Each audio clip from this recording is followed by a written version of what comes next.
হবাজান নবী এমন ভাবে রাত 3টার পরে কান্নাকাটি করতেন ওই কবরস্থানে। নবীর চোখের পানির খাতির এই কবরস্থানটা পৃথিবীর সর্বশ্রেষ্ঠ কবরের স্থান রূপান্তরিত হয়ে যায়। বাজান রে, যাদের বিবি মারা গেছে তাদের চোখের পানিটা এখন ফেলাইয়া কাঁদবেন, যাদের বাবা মা মারা গেছে তাদের চোখের পানি ফেলাইয়া কাঁদবেন। আমার বিশ্ব নবী বলে, সাহাবীরা রে, জান্নাতুল মুআল্লা কবরস্থানে গেলে আমার মন বলে আমার খাদিজা আমার দুহাত বাড়াইয়া ডাকতেছে গো।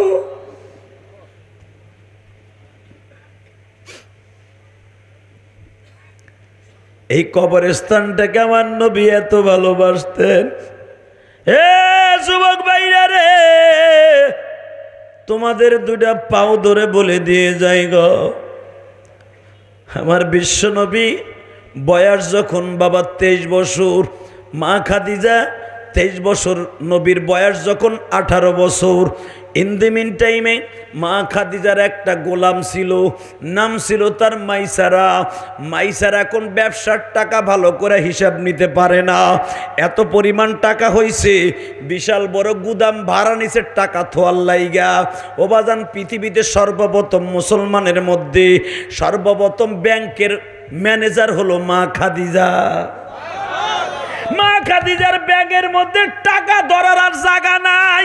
আল বিদায়া ওয়ান নিহায়া কিতাবের মধ্যে দেখবেন গো বাবা, মা খাদিজার ব্যাংকের মধ্যে টাকা রাখার জায়গা নাই। মাইসারা বলে, ম্যাডাম আমি আর টাকা গুনতে পারি না, বস্তা ভরে বণিকরা টাকা দেয়, ফেলাইয়া রাখি, গোনার টাইম নাই। মা খাদিজা বলে, এই টাকা গণনা করার জন্য আমার একটা বিশ্বস্ত ম্যানেজার দরকার। মাইসারা দেখতো মক্কায় কোথাও ম্যানেজার পাওয়া যায় কিনা। মাইসারা বলে, ম্যাডাম এটা হলো জাহিলিয়াতের যুগ, মাইরা ধাইরা খাওয়ার যুগ। ও ম্যাডাম, যদি আপনি সত্যিকার একজন ম্যানেজার চান, আমার জানা মতে একটা ছেলেই আছে, যুবক মানুষ, আমার থেকে 10 বছরের বয়সে ছোট, নাম তার আহম্মদ। জোরে জোরে জোরে জোরে, নাম কি? আরব নাম হলো মুহাম্মদ। তার চাচা এটাকে ভালোবাসে মাহমুদ। ম্যাডাম আপনি যদি বলতেন গো, যুবকটারে হাজির করে দিতাম। মা খাদিজা বলে, কোন যুবকের কথা বলো? বলে, আগে আনি তারপরে আপনি দেখেন। এখন চোখের এক ফোঁটা পানি ফেলবেন গো বাবা। আশেকে রাসূল যদি হয়ে থাকো, নবীর যদি স্বপ্নে দেখতে চাও গো বাবা, আমার নবীর কথা শুনে যদি কারো চোখে পানি আসে, মৃত্যুর আগে একবার হলো স্বপ্নের ভিতরে আমার নবীর এই চোখ দিয়ে দেখতে, একটাবার যদি আমার নবীর দেখতে কেউ পারো, জন্মত সৌভাগ্যবান। এই মীর হাজির বাগ আর থাকবে না। গ্যান্ডারিয়া বলো, জুরাইন বলো, পোস্তখোলা বলো, মীর হাজির বাগ বলো, কোথাও তালাশ করে পাইবা না। ও নাস্তিকের বাচ্চারা, তোমরা যারা আমার নবীরে তোমরা গালি দাও গো, যারে আল্লাহ এত বড় খেতাব দিয়েছে, ওয়া ইন্নাকা লাআলা খুলুকিন আযীম, লাকাদ কানা লাকুম ফি রাসূলিল্লাহি উসওয়াতুল হাসানা। আল্লাহু আকবার, জোরে কও না। আমার নবীরে তোরা গালি দিলে কি হবে? নবীর চরিত্রহীন বলে তোরা গালি দিলে কি হবে?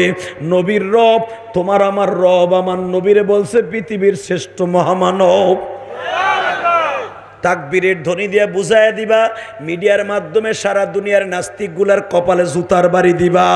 যেই নবীর চরিত্রের গ্যারান্টি আল্লাহ দিছে, ওই নবীর চরিত্র নিয়ে যদি কোনো নাস্তিক কথা কয়, ও যদি আমার চোখের সামনে কোনোদিন আইসা যায়, মার্ডার হই আর ফাঁসির মঞ্চে যাই, ওই নাস্তিকের জাগায় জ্যান্তা মাইরে ফেলব। রাজি আছো না নাই? কে কে রাজি আছো? আল্লাহকে দু হাত তুলে দেখায় দাও।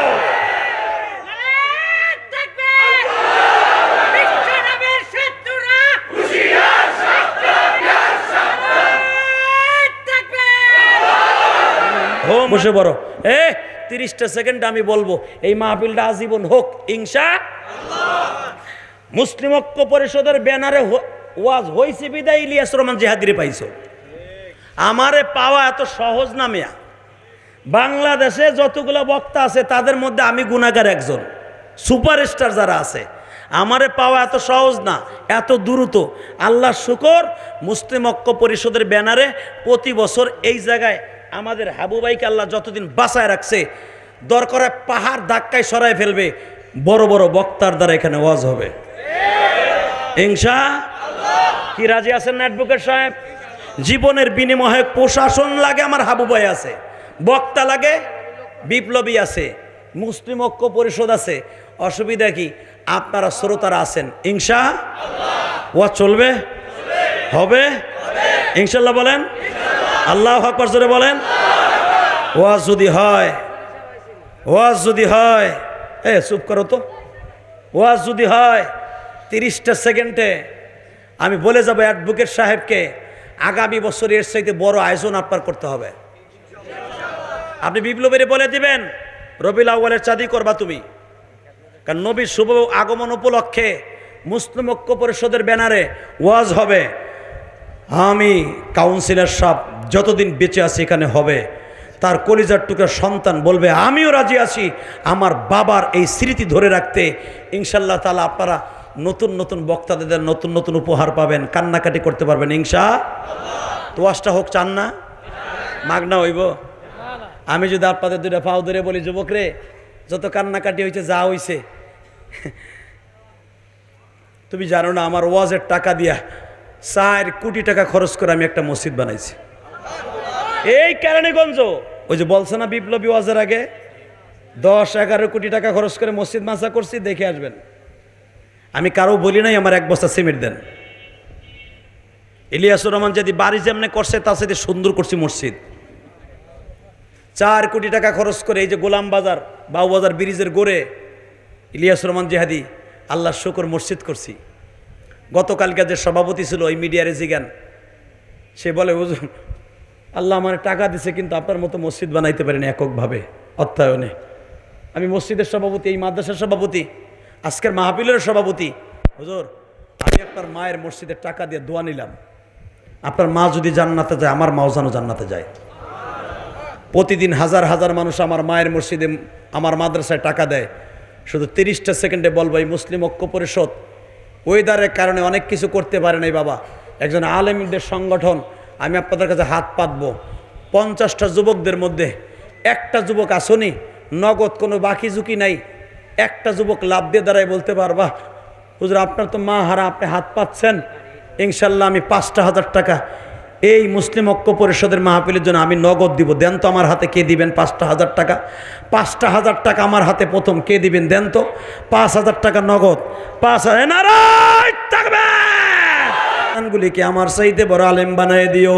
ও বাড়িওয়ালা গাড়িওয়ালা ঘরের মধ্যে বসে ওয়াজ শুনতেছো মা, 500 টাকা কি ইলিয়াসুর রহমান জিহাদি মা হারা সন্তান পাঠাই দিতে পারো? এই গতকালকে এক মা আমার গাড়ির কাছে দাঁড়াই রয়েছে, হ্যাঁ করব, এক মা দাঁড়াই রয়েছে আমার মসজিদে 1 বস্তা সিমেন্টের দাম 500 টাকার লজ্জে দাঁড়াই রয়েছে জেহাদির মসজিদে।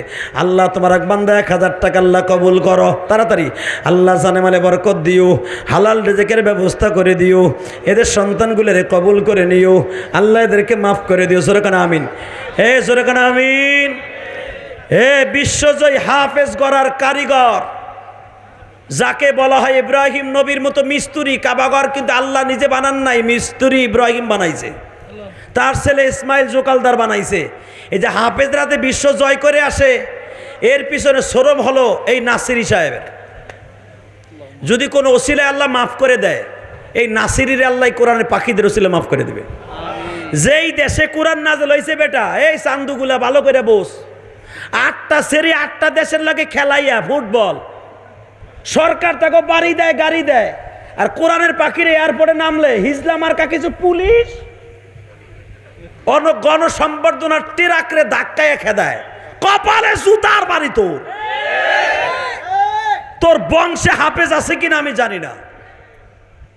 কোরআনের হাফিজদেরকে রেসপেক্ট করা তো দূরের কথা, তাদের অন্তরে দুঃখ দিয়ে খেদাও, মরণ একদিন আছে, আছে না নাই? এই কোরআনের পাখিদেরকে তোমরা হাইলাইটস না করলে কি হয়?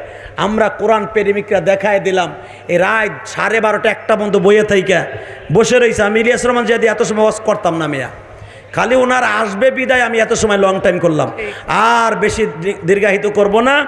কোরআনের হাফেজ কোরআন তেলাওয়াত করবে, কোরআনের পাখি নিয়ে এখন উড়বে, কোরআন নিয়ে উড়বে, তার কোরআন তেলাওয়াতের সাথে আল্লাহু আকবারের ধ্বনি দিয়ে তোমার আওয়াজ আসমানে পৌঁছাইবা, তোমার কণ্ঠটাও হাউজে কাউসারের কাছে বিক্রি হয়ে যাবে ইনশাআল্লাহ তাআলা। কোরআন হাফেজ এখন তেলাওয়াত করবে, বিশ্ব যে হাফেজে কোরআন, যিনি যেই দেশে কোরআন নাজিল হয়েছে মক্কায়, সে মক্কায় 3 নাম্বার স্থান অধিকার করে এসছে। 117টা দেশকে পিছনে ফেলে আল্লাহ তার কণ্ঠকে, তার আমলে, ইমানে, তার শিক্ষকদেরকে আল্লাহ কবুল করেন, ওই মাদ্রাসার মোহতামেমকে কবুল করেন, নাসিরি সাহেবকে আল্লাহ কবুল করেন, নাসিরি সাহেবের বাবা মাকে মাফ করেন, তার প্রতিষ্ঠানকে আপনি কবুল করেন। তাড়াতাড়ি মাউক দাও, জলদি, রাত বেশি হয়ে গেছে, 12:30 বাজে, দেখ তাড়াতাড়ি তাড়াতাড়ি। বাবা আসো,